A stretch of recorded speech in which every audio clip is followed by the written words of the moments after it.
Recasters is a weekly anime podcast covering currently airing seasonal anime. If you like to follow weekly releases and hear discussions about it, you're in the right place.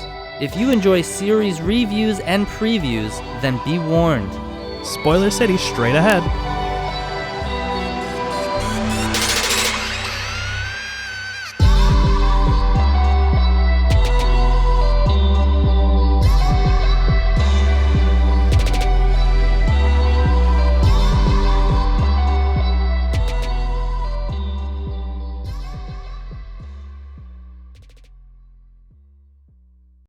Hello, and welcome back to Recasters, the only anime podcast where after awakening to my psychic powers, I realize I'm the weakest psychic on the planet. My name is Chase Adam Robinson, and I'm joined here today by my co-host, Chip Harris. I shouldn't use my powers against people. Alright everyone, today we got a very special episode for you. As established last week, Jesse's moving this weekend, so he's out of commission. What it's looking like is this week we've got our bonus episode. Next week we've got our season finale, and then the week after that, it may be a bye week or might be the start of the season, depending on how things look. As always, we'll keep you guys posted on socials, but for now, you've already read the title of this podcast. You already know what we're talking about, but here's a little bit of background for it. Chip and I mean, like, we've known each other forever, right, Chip? Yeah, like easily over 10 years. Over 10 years. We've known each other since freshman year of high school, so like basically when the dinosaurs roamed the earth. We've seen a real PS2. I was alive when the PS2 came out. Yeah, same. Yeah, but we've been friends for a long time now, and we've pretty much always watched anime together. And for us, a couple of really big anime when they first came out. One of the first anime, like after high school, when we really started hanging out a lot again, one of the first anime that we really got into together, we would meet up every week to watch it, was One Punch Man. One Punch! And so that show really means a lot to us. And when Mob Psycho 100 came around about a year later, we did the same thing. And to be honest, I liked Mob Psycho 100 better than One Punch Man. How do you feel about that?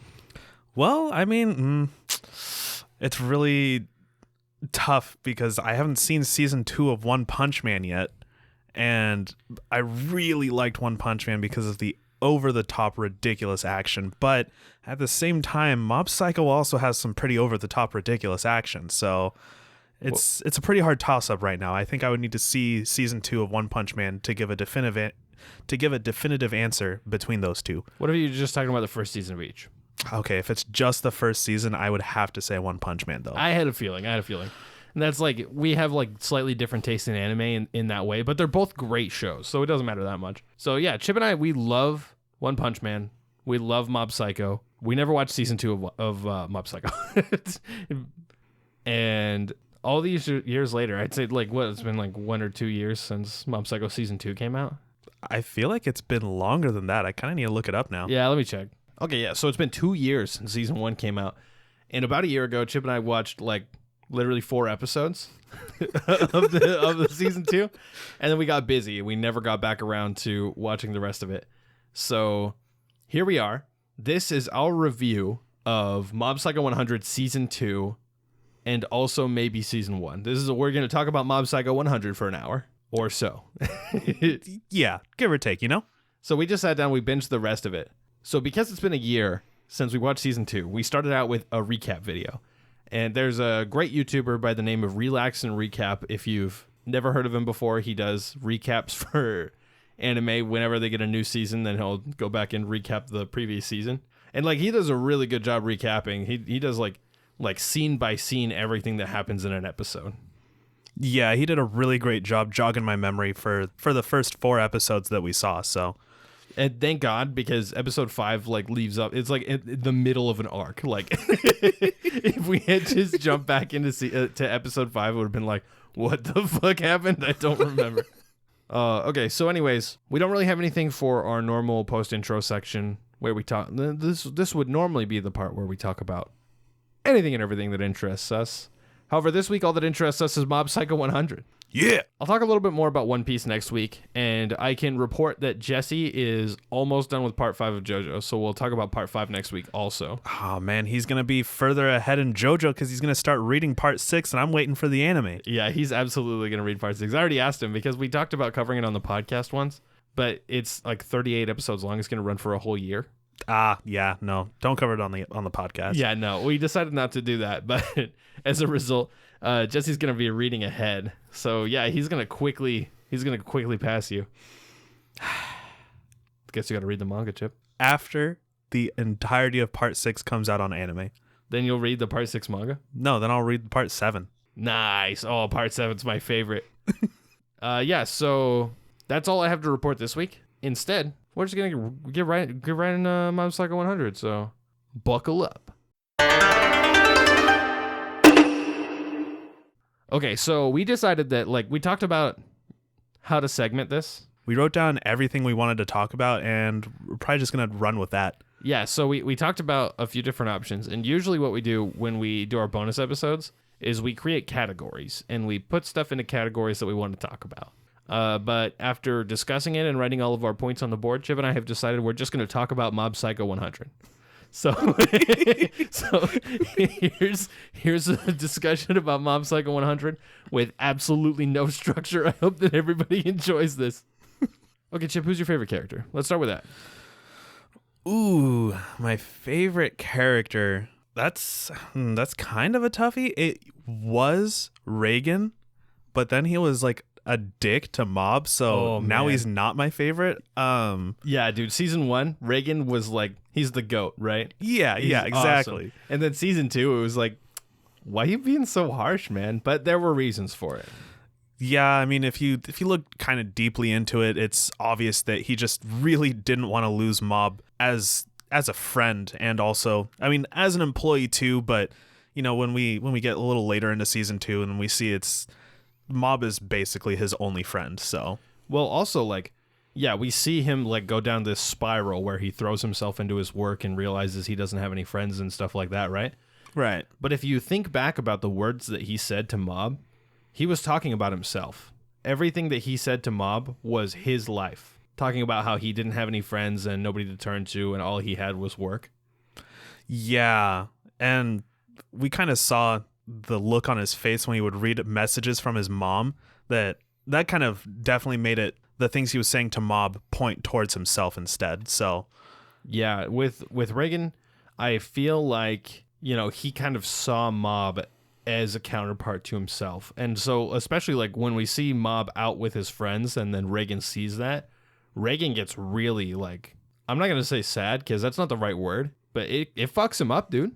Yeah, it makes him realize how kind of pathetic he let himself get. Yeah, and he sure did. So anyways, back to your original question. Reigen is no longer my favorite character, but I'd have to say, like, maybe, I don't know, that's just like a really difficult question. I like a lot of the characters. Ritsu show was kind of interesting, but oh gosh, we just saw him. I think his name was like Hachimaki or something like that. The dude with the black hair who could teleport. the teleporting guy, he's so cool. He was super cool. I wrote his name down. Let me look at this real quick. Shinazaki. I think it's Shimazaki. Sure. Either way, I like him. He was super cool. I can't remember his name, but the dude with the umbrella, Seki Vazara, or I have no idea. I don't remember his name, but he was pretty freaking cool. I wish he had like more screen time, more action time. I feel like he had exactly as much time as he needed to, right? Like his character was done really fucking well.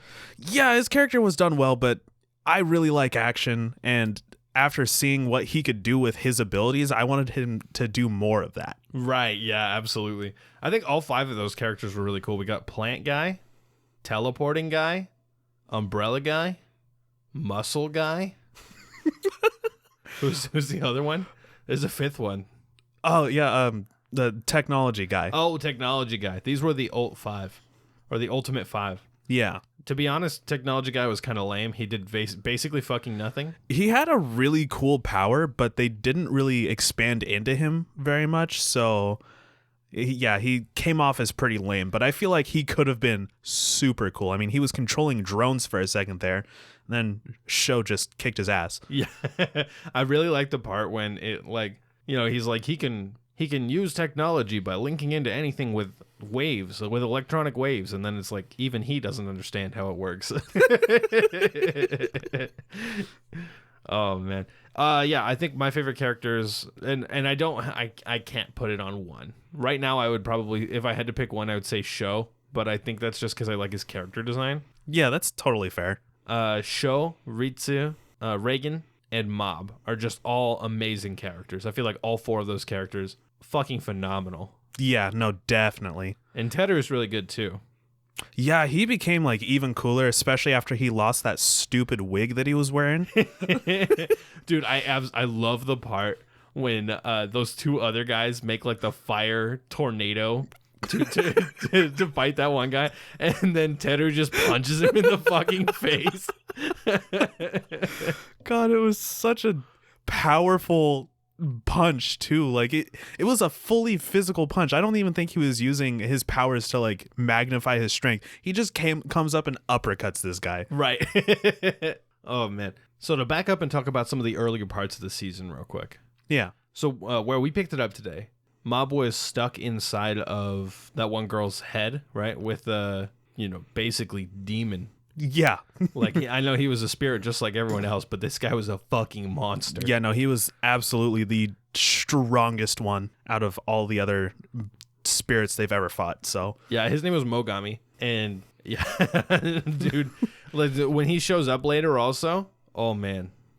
Yeah. So when that one guy captured him in that film container, it was like a black film container, but then when he shows up later and he's in like this really wild, kind of tacky looking perfume container, I was really confused. I was like, oh, that's not going to be Mogami. It's just totally different. It's not even the same container he was captured in. Nope. It was Mogami, and he looked like a fucking demon. Oh man. Yeah, overall, like when Mob was stuck in that world during the part when he was fighting against Mogami, yeah, it was really, really cool to me how they changed the aspect ratio to make it look more like a movie. Yeah, I noticed they did that a lot throughout the show. Even there was just plenty of like important fights where they just where they changed that aspect ratio and just made it look more like a movie, and that like really brought the quality of season 2 up a lot. I mean, the animation quality in the entirety of Mob Psycho 100 is fucking phenomenal, but season 2 especially. Yeah, no, it's like Mob Psycho caught on, and then they got like 5 times the budget for season 2. By the way, Chip and I looked into it. Some people are speculating that there might be a season 3. I'm gonna doubt that there's gonna be a season 3. Yeah, please press X to doubt.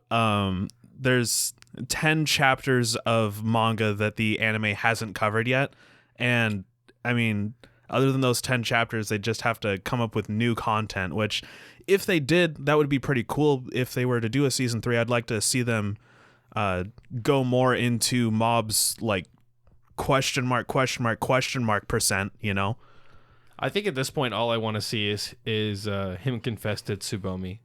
It needs to happen. It's the only thing we haven't seen. But yeah, so there's 101 chapters of Mob Psycho 100, and the anime ends off at the end of chapter 91. So there's 10 chapters left.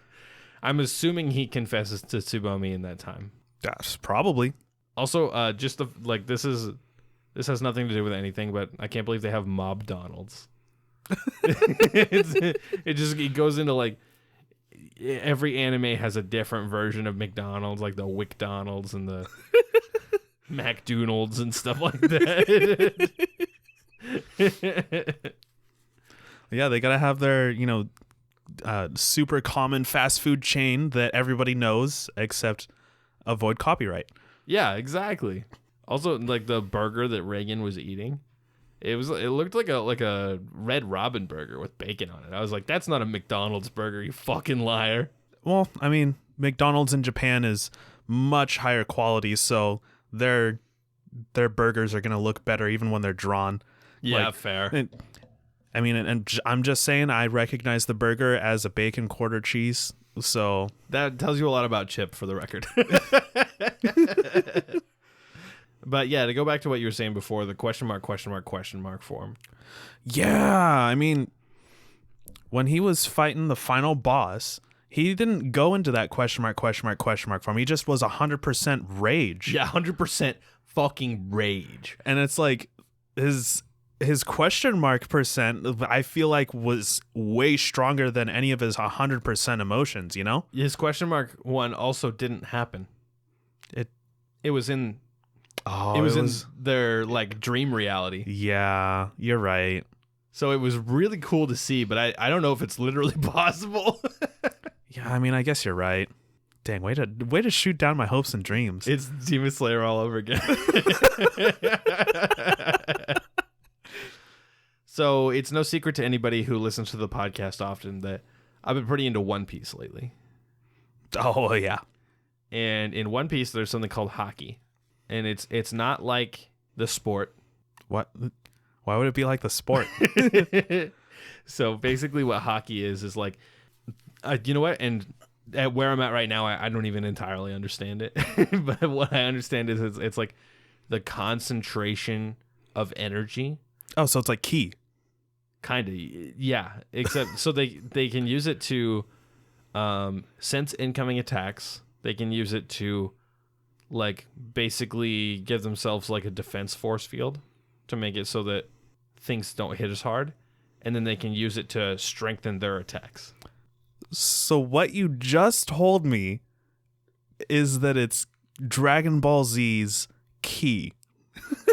And also, they can throw power blasts, can't they? No. Oh, okay. But it's pretty much exactly what they were doing in Mob Psycho 100. It's like creating the force fields and using it to punch harder. I was like, dude, everyone's just using hockey. Everything has a little bit of influence, at least, from Dragon Ball and Dragon Ball Z. And that was very apparent with the final fight. Yeah. They were flying around. They were shooting power blasts at each other. Oh, yeah. There were parts of that looked like Dragon Ball Z if Dragon Ball Z was good. To go back to... No, we're literally just all over the place here.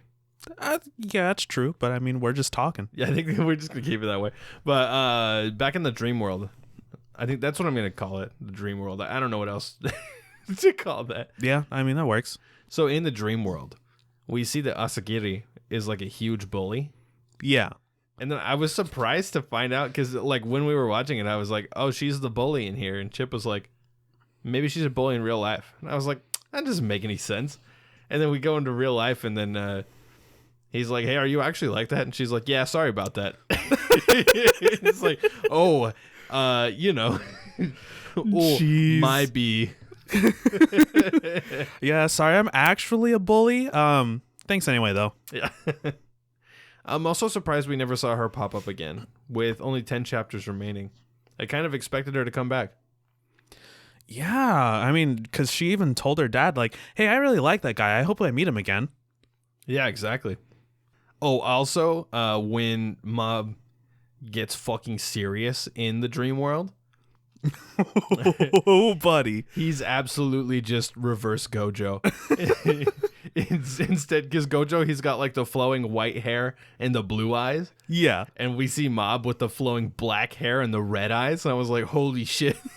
He's like color swapped Gojo from a fighting game. Dude, it was actually super cool, especially since his eyes went from like super derpy to like actual anime. Right? Yeah. It was like instead of just like the little tiny dots in the center, he gets like full eyes. Yeah, full eyes with like the iris and the pupils. Like that was so cool. Oh man, yeah. I'm going to maintain that I think Mob is the best. Like, I think he's one of the best written characters in all of anime. He's really good. Yeah, I'll give you that at least. He's really good, and I mean. Dang. I like all of his development throughout season 2 a lot too. I think that they kind of laid the groundwork for him in season 1, but he wasn't like a super great character in season 1. He was just like all right. And I mean that's just more towards the difference between season 1 and 2. Like even the story was just, it had more the best way I could describe it is there was way better fertilizer for character growth in season 2. Okay, I agree and disagree. In season 1, we got a lot of Mob learning to be a person. We see him try to reject his powers and become a normal kid and see how that affects everything and stuff like that. I think that was really important, and I think the character growth we see him go through in season 1 is very good. But in season 2, we see a lot more of him learning to deal with his emotions. And I do think that that's like... I think that it was more impactful in season 2, even though I still loved it in season 1. And what you were saying about the fertilizer for growth, I think that's true because every single episode felt very significant. Everything felt like it was like room for growth, even in just the first few episodes, which we didn't watch today. But yeah, I mean, just about every episode in season 2 felt like it was basically an entire anime from start to finish. Right? Yeah, sometimes 2 episodes for an arc, but like if it's like we finish 2 episodes and I'm like, that was only 45 minutes. I feel like I just watched a season. We did get like one episode that almost didn't have Mob in it literally at all. It was just Reigen. I know we just watched it, but I don't remember it for some reason. What happened in that episode? I want to say it might have been 2 episodes, but also we watched it in like one block, so I have no idea. And it was like right after Reigen is a huge asshole. Oh, right. Yeah, that's right. Mob only popped up a couple times and didn't actually talk to Reigen during those points either. Yeah, mostly it was just Reigen for like 2 episodes. Now, in Mob Psycho 100, the first season and the second season have a lot of parallels between them. And what I mean by that is that a lot of the plot beats happen around the same time. Yeah, I was feeling that. But at the same time, I did think season 2's plot was just better. Man, I don't know. I love both of them. I can't... I wouldn't say that season 1's plot wasn't good. I just think season 2's was better. Right. Oh, can I tell you something about season 2, episode 1? As I made up a plot in my head that I thought was that episode for a very long time, and it turned out it just wasn't. All right. Because I think I had it stuck in my head that I was like, very good. It involves a romantic subplot, and it's sad. Those are the things I remembered. And as a result, I was like, he falls in love with a ghost that gets exorcised. and that's just not what fucking happened at all. Oh, my God. Oh, man. Look, I'm not going to lie. That would be a pretty interesting plot, though. Yeah, let's write that down. Hey, listeners, stop listening. Don't take our idea. I like the part also when we get the part where Mob's training, right? Yep. And yep. And they're pretty much like, "Good job, Mob. With how well you're doing now, you're almost an average middle schooler." And I was like, "Oh fuck." Poor Mob. He was that weak physically, but mentally, oh boy, that guy. And emotionally, dude. Emotionally, he was incredibly unstable. But he's also so emotionally aware, and he's able to talk to people so well. Yeah, that's only when he's not freezing up, though. Dude, okay, so they've been telling us what we're in store for the whole season in the opening. And I don't mean in the normal way where you watch the opening and you see some visuals from it. I mean literally, like, if you listen to the last few lines in the song, they say, and I quote, "Get ready, wake your psyche up, Mob. Get ready, dig your anger up, Mob." Wow, so they were spoiling the end for us the whole time. Yeah, dude. I thought that was really interesting, is that like this whole season the themes have been about Mob dealing with his emotions and the weight of everything, right? We get that scene near the end where he's just finally letting loose on the main villain, right? He's just going to fucking town, beating the hell out of this guy, and he's smiling like a maniac. And then Ritsu looks fucking terrified. Yeah, Ritsu had to ruin it. Ritsu had to ruin it? No, this was better. I mean, fine, it was better, but still, I really wanted to see Mob continuing to go all out like that. Yeah, it was really fucking cool.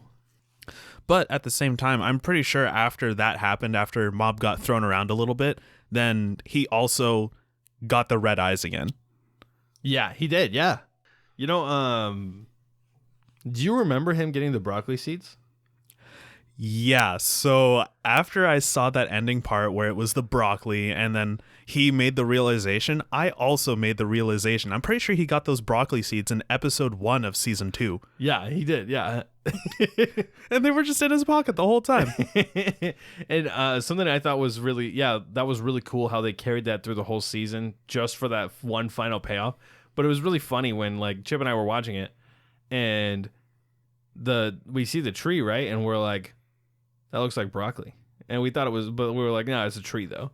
And then when he was like, oh, the broccoli seeds, I was like, oh, the broccoli seeds. It was giant broccoli all along. That part was so good. There was a lot of really powerful fight scenes in the season. Yeah, absolutely, dude. Everyone was on like a whole nother level this season. Yeah, except for that one guy. I'm not sure which one guy you're talking about because there was actually a few guys that weren't that powerful. I'm talking about Minecraft Steve. Minecraft Steve and his brother Roundcraft Steve. You know, why do they call him Minecraft Steve instead of Steve from Minecraft? I don't know. Sounds cooler. I guess they call him Straw Hat Luffy. Yeah, it's kind of like a title like that. It's a title. Minecraft Steve has actually always been a pirate. He's part of the Minecraft pirates. He's gonna get the One Piece, the One Craft. Sorry, I already found the One Piece. I don't know if you remember that. It was in my backyard. Oh yeah, that's right. I am currently the pirate king. No one's dethroned me yet. Better watch yourself. Chip's gonna shank me in my sleep. So, like I was saying, there was the parallels between the two seasons, and just like how it worked in the first season, you know, about 2/3, maybe 3/4 of the way through, there's an event that happens that makes shit get real. And for this one, it was when Sho shows up to Ritsu's place. Oh my gosh. Bruh. Dude, I hadn't thought about Sho in a while. When he opened the door and Sho popped up, I was like, oh, fuck, I forgot about that guy. Yeah, and Sho was just like, I told you I would see you again. And I was like, dude, he's gonna fucking murder him? What's going on? Dude, the way they played out that whole scene was really good, where he's like, your parents are home, this complicates things. And then the next time we see anything, it's Mob looking at dead bodies. We never did find out whose power it was to make those bodies. I honestly think they were just mannequins. Maybe. Or maybe Sho was just like, I'll just throw some people in here. These people look about the right size. Jeez, that'd be so messed up. That'd be really fucked up, yeah. So after that, we see a serious turning point where actually, again, Mob is like out for a few episodes. He's technically there still. Yeah, but, he was asleep because, he overexerted himself with his emotions. As you do.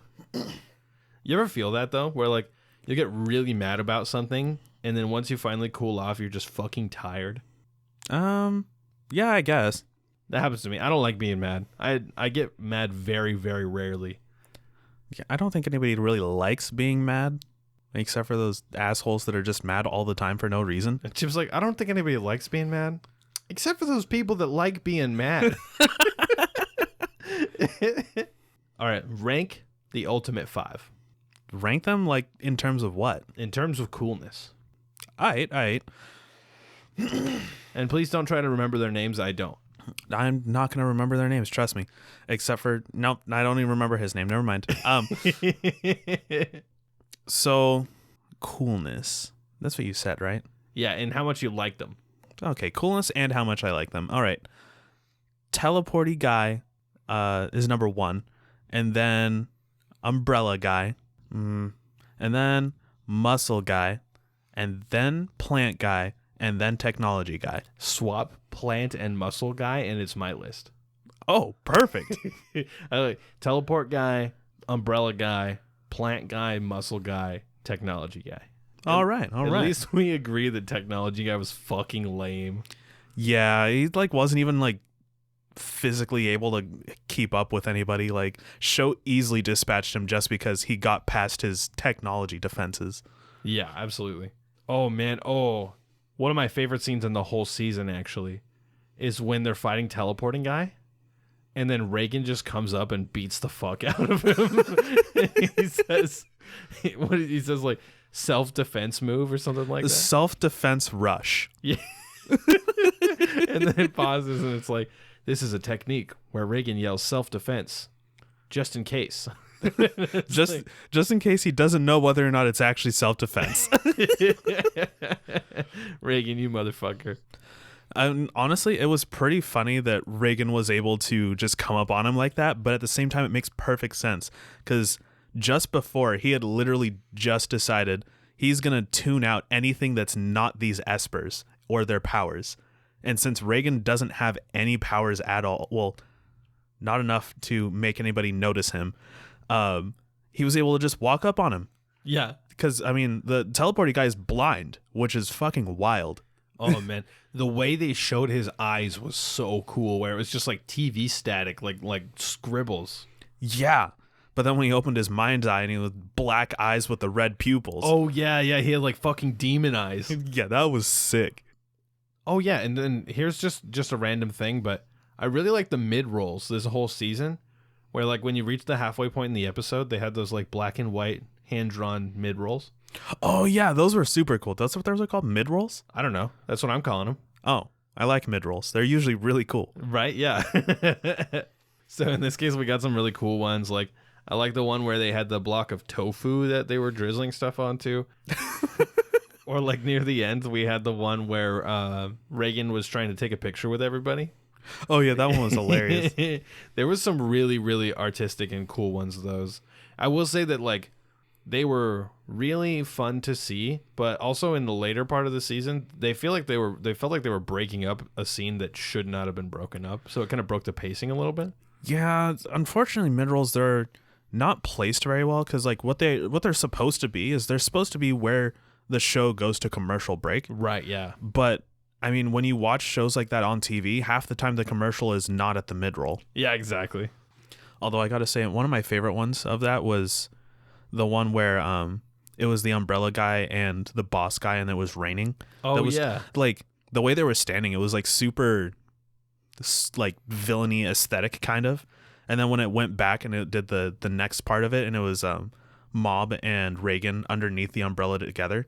Yeah, so to me, what it looked like, it was umbrella guy with his umbrella and then the boss man over a few feet, not under the umbrella, right? Right. And then when it showed Mob and Reigen, it was like kind of representative of how, even though technically Reigen is Mob's boss, just like Boss Man was Umbrella Guy's boss, then you can see how Reigen and Mob are much closer. Yeah, absolutely. Now, Boss Man also, he said something very interesting, that this is something I think about a lot, right? Where Sora is the protagonist of Kingdom Hearts. Yes. We see the story through his eyes. Yeah, somehow you brought Kingdom Hearts into this, but I yeah. always do. But Riku is the main character. Ah, right. I remember you were telling me about this. Riku, the whole entirety of Kingdom Hearts. Oh, let me flip it around. Sora is the main character, but Riku is the protagonist. He's the one whose struggles we follow and see throughout the whole series. He's predominantly featured in more games than Sora is. And so it's interesting to see that kind of dynamic where we get to this. After I realized that, it had me thinking always about who's actually the protagonist, right? Who's actually the main character of a story. And so when we get to the boss man here, he says he's the protagonist. And to him, he was. Up to this point, he's never been beaten. He always thought of himself as the protagonist while he was building this empire. But right after he says that, right after he's like, I'm the protagonist, Mob walks up. That whole juxtaposition was so cool to me. I really love that scene. I mean, that also paired with Mob kind of just countering his entire thing about him being the protagonist, him saying, we are the protagonist of our own life. Yeah. And that's something I think about also a lot. Yeah, helps me get through life. It's something I think about more often than I feel like I should. Yeah. Occasionally I just wake up and I'm like, I have to do something because I'm the protagonist of my own life. Yeah, that makes sense. That gives me depression, though. Let's change the subject. So I really like the fight between Dio and Jotaro. Yeah, so that fight between Dio and Jotaro, though. So basically what I'm getting at here is they used the same kind of twist here, where it's a little different. No, it's about the same, yeah. They used the same kind of twist here, where in JoJo's Bizarre Adventures Part 3, we see, and by the way, spoilers for JoJo's Bizarre Adventure Part 3. Spoiler alert. We see Dio, and he's got the power to stop time. Right. And he's also got the Punchy Ghost. Oh, yeah. And then slowly we realize over the course of the fight that Jotaro has the exact same power that he does. Yeah. And so here we see the same kind of deal, except that while it took a while for Dio to realize it, Boss Man figured it out right away, and he went hard on Mob immediately. As soon as he was like, this guy has the same power as me, he's like, I have to kill him. Yeah, actually, after Mob absorbed Umbrella Guy's power and then sent it back, and then it went to the Boss Man who was explaining about how he could absorb people's power, I was like, wait a second here. I think Mob and this boss guy actually just have the same powers, and either this boss guy is actually going to be stronger than Mob, or Mob is still going to kick his ass. I think both was true. This guy was stronger than Mob, but Mob still won. Yeah, I think this guy was only stronger than Mob, though, because he was saving power for 20 years. Yeah, that's exactly true. And I'm not sure if Mob actually has the power to store power like that. I think he does, yeah. Not quite, like, I don't know if he knew he could do it, or I don't know if it worked out quite in the same way, but I think he could. But with Mob, it was more like he does it with his emotions, right? It was like he would bottle up his emotions and bottle them up and bottle them up and bottle them up, and eventually the cork would pop. And that's the meter we're seeing constantly with 89%, 90%, 91%. Yeah. At the same time, though, I feel like that would limit Mob's power quite a bit. I mean, obviously, even with a limiter like that, he's still almost on par with Boss Man, so... Yeah, I mean, Mob was going to lose. Mob was going to lose because Mob's power works best when somebody that he cares about is about to get hurt. That's when his cork pops. He was going to lose, and then Reigen came up and almost died. And then he still almost lost. Yeah, it's true. Oh, man. Yeah, I think, overall, man, this last fight, I would say it's on par with Dio versus Jotaro, except the only difference is that Dio was built up to over the course of like 2 seasons, and this guy was built up to, I mean, technically also over the course of 2 seasons, but a little bit less in the limelight. He was a little more in the background for most of it. He was kind of like in Avatar, Fire Lord Ozai. Yeah, very similar. When I say Avatar, I mean Avatar: The Last Airbender, unless if you haven't caught on to that yet. So my favorite part of James Cameron's Avatar is when Fire Lord Ozai comes out. Oh, okay. The last scene that I really want to talk about here is the part where the guy from the body, what's it called? The Body Enhancement Club, or the body? Yeah, the Body Enhancement Club. When he gets taken over by Dimple temporarily and fights the muscle guy, and it's just like raw fucking strength versus like psychic strength. That was fucking awesome. I have to say, just the way he was able to protect Mob before getting taken over against this guy who was insanely strong because of his psychic powers just goes to show how powerful he was with no psychic powers at all. Then Dimple taking him over just made him so ridiculously more powerful. Yeah, absolutely. That was crazy. My favorite antagonist from season 1, just so I can talk about season 1 a little bit real quick, was the guy who had the toy sword. We see him a little bit here. Oh, actually, yeah, another scene I wanted to talk about is the scene where he's pointing his gun around while they're fighting the teleport guy. Oh yeah, he was all like frantically looking for him, and it was doing it from his like eyes, his perspective. Anybody who's listened for a long time, every time we see scenes like that, I always get really excited about it. But yeah, this one was done really fucking well. The whole fight with teleport guy between everybody was really fucking cool. Oh yeah, absolutely. That was probably, I have to say, it's probably a better fight than the final fight. I think that was my favorite fight in the season. I think that was the best one. Yeah, it just like, man, especially like watching Ritsu get his ass kicked and then everybody pitching in to start making a difference, and then Teru pulling through and finally getting those punches in. Oh, yeah, man. Oh, yeah.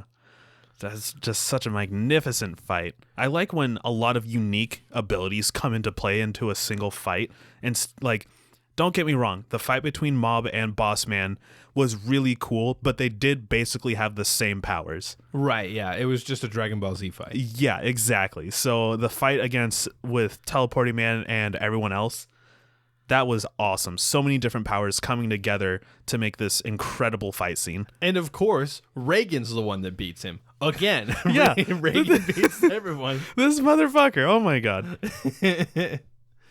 Yeah, that was... By the way, have I mentioned how fucking gorgeous this season was? How beautiful the animation is? Yeah, I mean, like, don't get me wrong. Season 1, it looked pretty good, even during the fight scenes, but it did not have the budget of Season 2 at all. This is like... The animation in this season was on par with Jujutsu Kaisen, maybe even a little better. Yeah, the animation itself, definitely. Yeah, I mean, Jujutsu Kaisen has better fight scenes, for sure. Better fight scenes. I mean, it has a better drawing style, too, but I mean, like... Well, that's subjective. The art style for for Mob Psycho, it fits in with what they were trying to do, so Yeah. I can let it slide. It's all intentional. Yeah, exactly. But yeah, and overall, like we do at the end of every season, what would you rate this show? I give it a solid... I'm going to give it a solid 9.2 years out of 10. Years? Yeah, 9.2 years of storing energy out of 10. I think I'm going to give it a 9.8. Oh, okay. 9.8 fake psychics out of 10.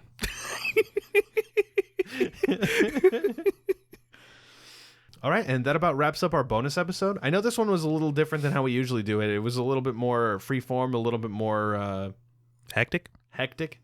I hope that everybody was still able to enjoy it. I know I had a lot of fun watching this show with you, Chip. Oh, yeah, no. It was a great time. So, yeah, like I said before, next week we're going to be back to normal. Me and Jesse talking about Sunny Boy and Paddle Game in 5 seconds to wrap up our season. Sorry that this one ended up being a little bit shorter. Not quite an hour, but hopefully it was still enjoyable. Chip, thank you for joining me for this bonus episode. I'm really glad that you could make it and do something special with us. It's really nice to have you back on the podcast. Yeah, it was great being back. And, honestly, I enjoy the drive from Seattle all the way up here. So, And everyone's looking forward to seeing you winter season. yeah. All right, and with that, cue the outro.